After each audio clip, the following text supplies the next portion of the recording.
Hi, എന്താണ് ഈ ബാക്ക്ഗ്രൗണ്ടിനൊക്കെ ഒരു ചേഞ്ച് തന്നല്ലേ? ഇന്നൊന്ന് ഒരു വെറൈറ്റി ബാക്ക്ഗ്രൗണ്ട് പിടിക്കാതെ വിചാരിച്ചോട്ടോ. അങ്ങനെയല്ല, അപ്പോൾ ഇന്നൊരു എക്സ്പെരിമെൻ്റൽ കൈൻഡ് ഓഫ് വീഡിയോ ആണ് കേട്ടോ. എന്തെന്ന് വെച്ചാൽ ഞാനിതിന് കുറച്ച് ദിവസം മുന്നേ ഏകദേശം ചാനൽ തുടങ്ങുന്ന സമയത്ത് ഇതിൻ്റെ ഒരു വീഡിയോ ചെയ്തിട്ടുണ്ടായിരുന്നു. നമ്മുടെ ഡൈ ഇല്ലേ, നമ്മുടെ കഥമിൻ്റെ ഡൈ, അന്നൊരു കുറച്ച് സാരിയുടെ ഡൈ ചെയ്തിട്ടുണ്ടായിരുന്നു, മെറൂൺ കളർ. ഇന്ന് മെറൂൺ കളർ തന്നെയാണ് കേട്ടോ. അപ്പോൾ എൻ്റെ കയ്യിലൊരു സാരി ഇരിപ്പുണ്ട്, കാണിച്ചു തരാം. അതായത് നമ്മുടെ സെറ്റ് സാരി ഇല്ലേ, നമ്മുടെ സെറ്റ് മുണ്ടിൻ്റെ സെറ്റ് സാരി, ഇത് ഓൾഡാണ് കേട്ടോ. പഴയ ഞാൻ പണ്ട് അതായത് ഞാൻ കോളേജിൽ പഠിച്ച സമയത്ത് എനിക്ക് അമ്മ വാങ്ങി തന്ന ഒരു സെറ്റ് മുണ്ടാണ് കേട്ടോ. സെറ്റ് മുണ്ടല്ല, സാരി, നമ്മുടെ സെറ്റ് സാരിയാണ് കേട്ടോ. അതായത് ബാലരാമപുരം കൈത്തറി ആ സാരി പിന്നെ പോയിട്ടുണ്ട്, ഇവിടെയൊക്കെ കുറച്ചൊന്ന് വിട്ടുപോയിട്ടുണ്ട്. അപ്പോൾ ഞാൻ ഒരു എക്സ്പെരിമെന്റ് ചെയ്യാൻ വേണ്ടിയിട്ട് എടുത്തതാണ്. കാരണം ഒരു ഡീപ്പ് മെറൂൺ കളർ എനിക്ക് വേണം. അന്ന് നമ്മൾ ചെയ്തപ്പോഴത്തേക്ക് ഞാൻ കോട്ടൺ അല്ലായിരുന്നു എടുത്തത്, ഒരു പോളിസ്റ്റർ കൈൻഡ് ഓഫ് മെറ്റീരിയൽ ആയിരുന്നു എന്ന് എടുത്തത്. അപ്പോൾ ഞാൻ വിചാരിച്ചൊരു കോട്ടൺ, നമ്മളെ പ്യൂർ കോട്ടണിൽ ഒന്ന് ചെയ്ത് നോക്കാം എന്ന് വിചാരിച്ചോട്ടെ. അപ്പോൾ വെള്ളം ഞാൻ ചൂടാക്കാനായിട്ട് വെച്ചിട്ടുണ്ട്. എങ്ങനെയെന്ന് വെച്ചാൽ, വെള്ളം ചൂടാവണതിന് മുന്നേ തന്നെ നമ്മുടെ ഈ മെറ്റീരിയൽ, അതായത് നമ്മുടെ എന്താണോ നമ്മൾ ഡൈ ചെയ്യാൻ ഉദ്ദേശിക്കുന്നത്, അതൊന്ന് നമ്മൾ നോർമൽ വാട്ടറിൽ ഡിപ്പ് ചെയ്ത് വെക്കണം കേട്ടോ. അതായത് നമ്മുടെ നോർമൽ പച്ചവെള്ളത്തിൽ ഡിപ്പ് ചെയ്ത് വെക്കണം. അപ്പൊ നമുക്ക് കിടക്കാം അല്ലേ, ഇന്നത്തെ എക്സ്പെരിമെന്റിലേക്ക് കിടക്കാം അല്ലേ. കോട്ടൺ അങ്ങനത്തെ മെറ്റീരിയൽസ് ആണെങ്കിൽ സോൾട്ട്, അതായത് ഉപ്പ് യൂസ് ചെയ്യണം. ഉപ്പ് ഇതിന്റെ കൂടെ ഒരു സ്പൂൺ ഉപ്പ് ഇടണം. നമ്മുടെ അല്ലാത്ത പോളിഷ് അങ്ങനത്തെ മെറ്റീരിയൽസ് ഒക്കെ ആണെങ്കിൽ വിനീഗർ യൂസ് ചെയ്യാനാണ് പറഞ്ഞേക്കുന്നത്. അപ്പോൾ ഞാനിപ്പോൾ എടുത്തേക്കുന്ന കോട്ടൺ മെറ്റീരിയൽസ് ആയതുകൊണ്ട് ഞാൻ ഇവിടെ ഉപ്പ് ഇടുകയാണ് കേട്ടോ. അതായത് ഒരു സ്പൂൺ ഉപ്പ് ഇതിലേക്ക് ഇടുകയാണേ. ഒന്ന് മിക്സ് ആവാൻ വേണ്ടിയിട്ട് നമുക്കൊന്ന് മിക്സ് ചെയ്ത് കൊടുക്കാം.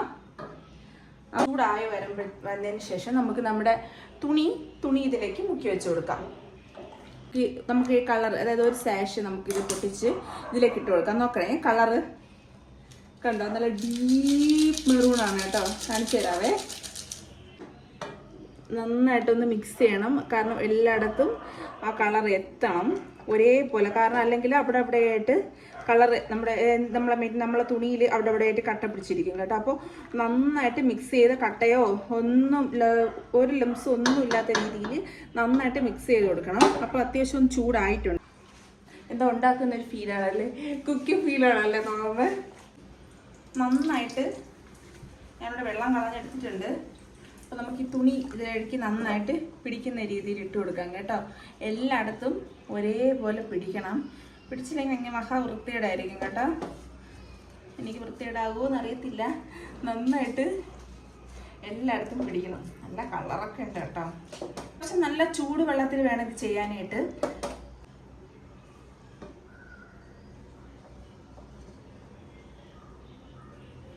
ഞാനിപ്പോൾ അതെല്ലാം ചെയ്ത് വെച്ചിട്ടുണ്ട്. അപ്പോൾ നമുക്കൊരു അരമണിക്കൂർ, അതായത് ഒരു ഹാഫ് ആൻ അവർ നമുക്ക് വെയിറ്റ് ചെയ്താലേ അതൊന്നും പിടിക്കുള്ളൂ, ആ തുണിയിലോട്ട് നന്നായിട്ട് പിടിക്കുള്ളൂ. പിടിച്ചതിന് ശേഷം ബാക്കി കാര്യത്തിലേക്ക് കിടക്കാം കേട്ടോ. അപ്പോൾ വീടിൻ്റെ ബാക്കിലാണ് കേട്ടോ. വീണ്ടും ബാക്ക്ഗ്രൗണ്ടാണ് ചേഞ്ചാണ്, വീടിൻ്റെ ബാക്കിലാണ് കേട്ടോ. കാരണം വീട്ടിനകത്ത് വെച്ചിട്ടുള്ള ആ കലാപരിപാടി വീട്ടിനകത്ത് നടക്കത്തില്ല, വീട്ടിനകത്ത് ഫുള്ള് കളറാവും. അപ്പോൾ നമ്മൾ വീടിൻ്റെ പുറത്ത് വന്നിട്ടുണ്ട്. അപ്പോൾ ഇതാണ് ഡൈ ഫിക്സ് കേട്ടോ. അപ്പോൾ ഇതാണ് ഞാനിപ്പോൾ വെള്ളത്തിൽ ഒഴിച്ചിട്ട് ഡൈ ഫിക്സ്. ഇത് എടുക്കുമ്പോൾ എന്തെങ്കിലും ഒരു പഴയ ബക്കറ്റോ അങ്ങനെ എന്തെങ്കിലും എടുക്കുന്നതായിരിക്കും നല്ലത് കേട്ടോ. കാരണം അത്യാവശ്യം സ്റ്റെയിൻ ആവാൻ സാധ്യതയുണ്ട്. ഞാനിവിടെ ഒരു പഴയ ബക്കറ്റാണ് കേട്ടോ എടുത്തിട്ടുള്ളത്. അപ്പോൾ ഇത് നമുക്ക് നന്നായിട്ട് മിക്സ് ചെയ്ത് കൊടുത്തിട്ട് നമ്മുടെ തുണി ഇതിലേക്ക് എടുത്തിടാം. ഡൈ ഫിക്സിലേക്ക് നമ്മളൊരു 10-15 മിനിറ്റോളം മുക്കി വയ്ക്കുകയാണേ. അപ്പോൾ നമ്മളൊരു 15 മിനിറ്റ് ഇതിൽ മുക്കി വെച്ചിട്ടുണ്ട്. 15 മിനിറ്റ് അതൊന്ന് പിടിക്കാൻ വേണ്ടി, നമ്മളിപ്പോൾ ഡൈ ചെയ്തത് ആ തുണിയിലൊന്ന് പിടിച്ച് 15 മിനിറ്റ് മുക്കി വെച്ചതിന് ശേഷം നമ്മൾ നല്ല നോർമൽ വാട്ടറിൽ നമ്മൾ ആ വാട്ടർ ഒന്ന് നന്നായിട്ട് ക്ലിയർ ആവും വരെ ഇതൊന്ന് കഴുകിയെടുക്കണം കേട്ടോ. കഴുകിയെടുത്തിട്ട് ജസ്റ്റ് പിരിച്ചിട്ട് ഉണക്കിയെടുക്കുക, യൂസ് ചെയ്യുക, അത്രയേ ഉള്ളൂ. അപ്പോൾ നമുക്ക് 15 മിനിറ്റ് ആയിട്ട് കാണാം കേട്ടോ. നമുക്കപ്പോൾ പ്ലെയിൻ വാട്ടറിലേക്ക് ഇട്ട് കൊടുത്തിട്ടുണ്ട് കേട്ടോ. നമുക്ക് ഇനി ഈ വെള്ളം ഒന്ന് ക്ലിയർ ആകും വരെ നന്നായിട്ട് കഴുകി എടുത്ത് വിരിക്കാം. അപ്പോൾ ഞാനിത് കഴുകി വിരിച്ചിട്ടുണ്ട് കേട്ടോ. അപ്പോൾ ഞാനിത് ഷൂട്ട് ചെയ്യുന്നത് വൈകുന്നേരമാണ്. അതിനകത്ത് ഒരു 5 മണിയായി. അപ്പോൾ എന്തായാലും നാളെ രാവിലെ ആകുമ്പോഴത്തേക്കും ഉണങ്ങി കിട്ടും. അപ്പോൾ ഇത് ഉണങ്ങിയിട്ട് ഞാൻ എന്തായാലും നിങ്ങൾക്ക് ദൂരത്ത് കാണിച്ചു തരാം കേട്ടോ. അപ്പോൾ നാളെ കാണാം, ബൈ. അപ്പോൾ നമുക്ക് ഫുൾ ലുക്ക് കാണാം അല്ലേ.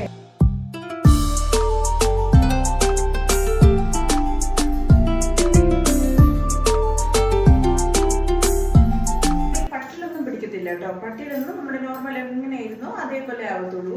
അല്ലാണ്ട് തുണിയിലൊക്കെ നന്നായിട്ട് പിടിച്ചിട്ടുണ്ട്. ഞാൻ എങ്ങനെയാണ് വിചാരിച്ചിരുന്നത് അതേപോലെ എനിക്ക് കിട്ടിയിട്ടുണ്ട്. അത്യാവശ്യം ഡാർക്ക് മെറൂൺ തന്നെയാണ്. ഇതിൽ വെട്ടത്തിന്റെ ഇത് കൊണ്ടാണെന്ന് തോന്നുന്നു കുറച്ചുകൂടെ ലൈറ്റ് ആയിട്ട് ഇങ്ങനെ കാണുന്നത്. അത്യാവശ്യം നല്ല രീതിയിൽ തന്നെ കിട്ടിയിട്ടുണ്ട് കേട്ടോ. നിങ്ങൾക്ക് ഇഷ്ടപ്പെട്ടുണ്ടെങ്കിൽ താഴെ കമന്റ് ചെയ്യണം. വലിയ പ്രൊസീജിയറോ അങ്ങനെയൊന്നും ഇല്ല. വളരെ സിമ്പിൾ ആയിട്ടുള്ള പ്രൊസീജിയേഴ്സ് മാത്രമേ ഉള്ളൂ. വളരെ സിമ്പിൾ ആയിട്ടുള്ള പ്രൊസീജിയർ ഉള്ളൂ. പെട്ടെന്ന് ചെയ്യാനുള്ള രീതിയിലുള്ള മുഷിഞ്ഞ എന്തെങ്കിലും ഡ്രസ്സോ നിങ്ങൾക്ക് എന്തെങ്കിലും കണ്ടുപിടുത്ത കളേഴ്സ് ഒക്കെ ഉണ്ടെങ്കിൽ നമുക്കിപ്പോൾ ഒരുപാട് കളേഴ്സ് ഇപ്പോൾ അവരുടെ കഥമേണ്ടി തന്നെ അവൈലബിൾ ആണ് കേട്ടോ. എന്തായാലും ചെക്ക് ചെയ്ത് നോക്കും. ഇതിന്റെ ലിങ്ക് ഞാൻ കൊടുത്തേക്കാം കേട്ടോ. ഇത് മീഷോന്നാണ് കേട്ടോ വാങ്ങിയത്. അപ്പോൾ ഇതിന്റെ ലിങ്ക് ഞാൻ കൊടുത്തേക്കാം. എല്ലാവർക്കും ഇഷ്ടപ്പെട്ടു എന്ന് വിചാരിക്കുന്നു. ഇതായിരുന്നു ഇന്നത്തെ വീഡിയോ. അപ്പോൾ നാളെ വേറൊരു വീഡിയോ ആയിട്ട് കാണാം. ബൈ.